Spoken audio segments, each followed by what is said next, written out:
we have no functionality built in yet. We can even hit enter and, nothing happens.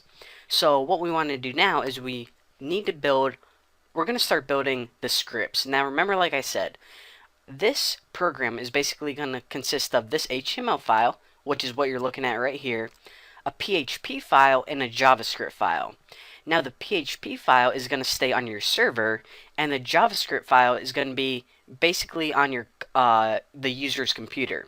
So that way, the user's computer and the PHP file on your server, they can communicate with each other behind the scenes, and all the user sees is this interface. It doesn't even see the complex stuff that's going on behind the scenes, but of course, we know what's really going on back there. Or do we? Let's go ahead and start coding that right now. So file, new, and let's just go ahead and PHP and save this as, we'll just go ahead and save this as foodstore.php. And by the way, guys, all of this source code is going to be available on my forum, tnbforum.com. So if you made a mistake, or if your program isn't working like mine, just go ahead and go to tnbforum.com, or if you go to thenewboston.org, then you can go ahead and click a link to the forum. Just go ahead in the PHP section, look for, or actually it'll be under the Ajax section, look for this. But anyways, the first thing we need to do is remember what this is going to do. The PHP file, well, let me back up. Remember what we're learning here. We're learning Ajax, asynchronous JavaScript, and XML. That pretty much means we're learning about a cool way to use JavaScript and XML together. Now, this is why we need a PHP file in this, because the PHP file is going to generate the XML file, and then it's going to send the XML file to the client's computer. So remember, the JavaScript file, it sees the XML file even though it was generated from PHP code. Pretty confusing, but you'll see. I know it sounds complex, but it's actually really simple once you see this example. So the first thing we need to do is make a header, and the header, we'll just go ahead and put content type, might as well do everything proper, text slash XML. Now what this basically means is we're basically telling, it's basically housekeeping, these first couple lines I'm going to build. We're basically saying we're going to be generating XML content. Remember not to put FML, because that's something completely different.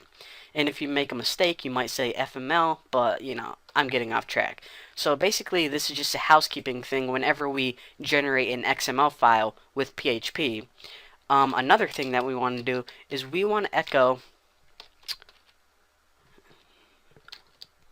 gotta be careful to type everything right this time, XML, and I actually want to put my ending tags right there.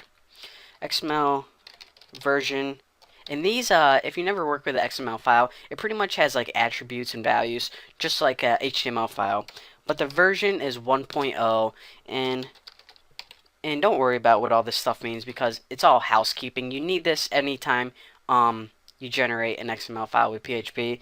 But the encoding is UTF-8, and stand alone equals yes. And we write this because I'm actually standing alone right now in my room. So I'm just kidding, but you actually need that because it's housekeeping. So make sure you have the version, encoding, and standalone equals yes. And by the way, this is the only time you're going to have to see me type this. For the rest of the time, I'll just skip over it. Now, so this is basically what you need whenever you're making any XML file just for housekeeping purposes. Now, what we need to do now is we need to make an XML element. So we start off by echoing, and we'll just go ahead and name this element response. Response. Now all of our code is going to be sent in between the beginning response tag and the ending response tag right here. So remember, the response right here is what the JavaScript file is going to see, and it's basically going to say, okay, this is what we're going to output under the input right here. It's either going to say, we don't have that food, or we don't have tuna, or yes, we do have cheeseburgers, or something like that. So that's what we're going to be creating dynamically using PHP. So the first thing we want to do is actually, let me tighten this up a bit.